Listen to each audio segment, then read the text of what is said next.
the only propaganda film we've ever done on the show about the city of Cincinnati. We saw Babes in Toyland, so you know what that means.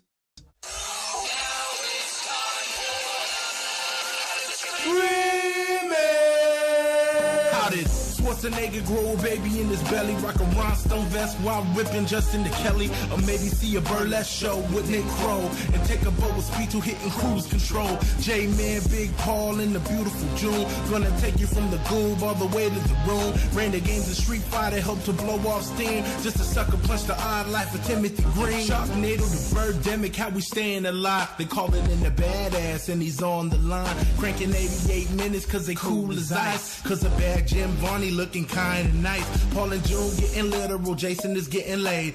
June is making sure all the monkey shots getting paid. They judge a bunch of movies while they're making the grade. Here's a real question for you, how did this get made? That's a good look, Haru. What's that smell? Hello, people of Earth, and welcome to How Did This Get Made? Matinee Monday. I'm your host, Tall John Shear. This is a chance for us to go back in the How Did This Get Made time machine, pull some episodes out of the vault, and reappreciate them. This is a very special episode because we have a very special guest. Actually, this episode right now will be special because our clip will actually be a video clip from the show. This is our first live show back since the pandemic started. It was a Christmas episode about the Keanu Reeves, Drew Barrymore classic, Babes in Toyland, a movie that had too few songs to be a musical, but too many songs not to be one. We get into a very big conversation about another character, an actor that has a name similar to the character Gooby, which we'll get into. We also have a debate that seems like it is as heated as our Team Sanity, Team Fred debate. It was about sleds. Are sleds a good gift? I say nay. Sleds are like shovels. You should have one in your garage, but it shouldn't be a gift. It's a waste of a gift. June thinks differently. We got a lot of opinions about sleds being a good gift. I think that is something your family should own if you live in a winter wonderland like Cincinnati. Again, we break it all down. I do love the shirt from this episode, which you can check out right here. But like I said, we don't normally play clips from Second Opinions on this show, on this YouTube series. But today is a little bit different because we have a very special guest. That guest is Drew Barrymore here with a very special message to Jason, June, and I. Take it away, Drew. Oh, hello, June, Jason, and Paul. Let's read some reviews, shall we? Ben writes, I remember being scared of this movie when I was a kid. Those creatures and those two evil sidekick dudes really creeped me out. So I just watched it again, about 30 years since seeing it as a kid, and I'm happy to report that it's just as creepy as I remembered. I will update my review in another 30 years when I watch it again to see if it's still as terrifying. 5 stars! I'm just gonna go on record and say I had no idea that anyone knew about this movie, and that it's exciting to see that anybody gave it a 5-star review. And I bet there are a lot of 1-star reviews out there of it as well. And I'd be interested in seeing those too. Jason and June, I normally do Second Opinions. Oh, what is this? Are you okay? Are you about to propose? I just want you to know, and this is for everybody in the audience and for you both know, you don't know what's about to happen. Oh, I'm scared. I don't like surprises, Paul. God what did damn you it. do? But I'm not going to do Second Opinions today. Here? I am not going to do Second Opinions today. I have Is it a a very Googie special cameo? guest. I have a very special guest doing our Second Opinions. So here we go. Okay. Take it away, Drew Barrymore. Oh, hello, June, Jason, and Paul. How are you guys? I'm so excited to do this with you. Let's read some reviews, shall we? For the obscure masterpiece, Babes in Toyland. By the way, Keanu Reeves was just here, and he sends you all his best. All right, Lynn M. Hansen writes, subject line, Drew Barrymore. That's right, Drew Barrymore. Drew Barrymore does a great job in this remake of Babes in Toyland. It is not my favorite, but it is very good. And then 5 stars. I didn't think that's where that review was going, but okay. Ben writes, I remember being scared of this movie when I was a kid.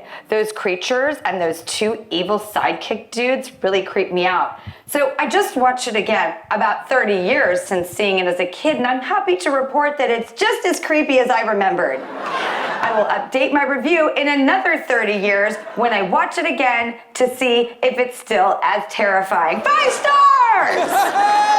Jay Pensian writes, I absolutely love this movie. I absolutely love this movie to death, but it's only on VHS. It's one of the best versions of Babes in Toyland, in my opinion. If anyone knows how to get this in DVD form, let me know. I'd do anything to find it. Let me know. It would really make my holiday and year.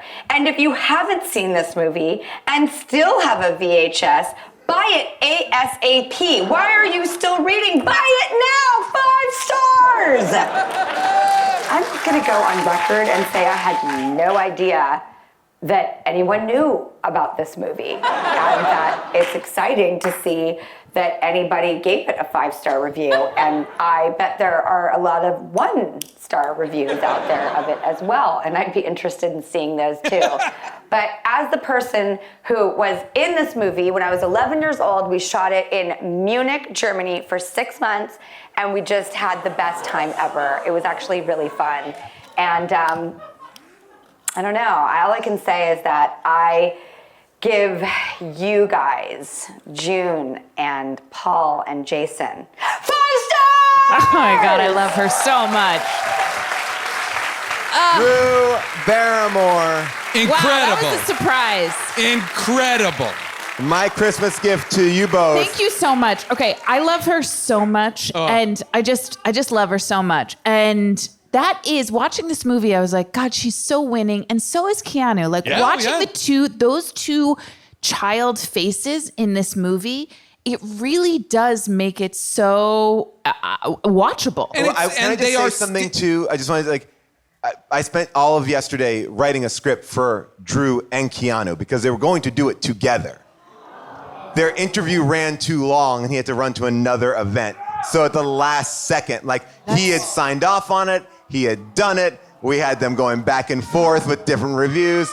But they were both, the fact that they are both still into it and friendship. I love them both. And that they're both still thriving. Yes. Oh God, are they ever? They are thriving. God, are they ever?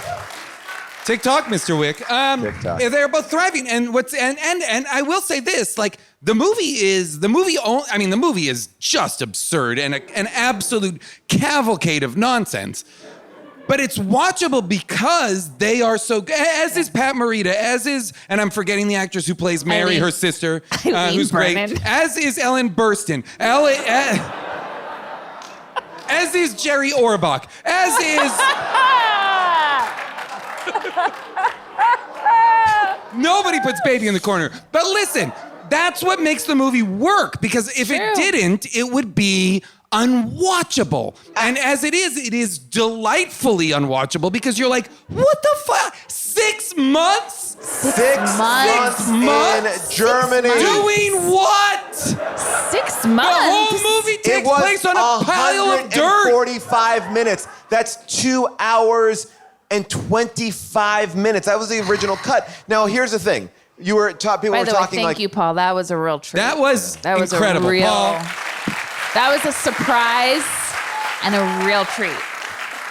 June and I, no idea. Just so you guys know, just idea. a surprise. And I was terrified. Loved it. Yeah, I was not surprised. And now, ladies and gentlemen, Googie. Okay, that is all for this week's episode of Matinee Monday. If you like this, please like and subscribe to my YouTube channel. You can watch more of Matinee Monday every single week. We got great clips. We have tastes, little appetizers, if you will, of episodes of How Did This Get Made, so you can kind of listen here and decide if you want to listen to the actual full episode. Remember to like and subscribe, rate and review the show, and follow us on Apple Podcasts. That's how all that stuff helps us with the ratings and all that kind of bullshit. Anyway, make sure you subscribe here too. I'm Paul Scheer. We'll see you next time.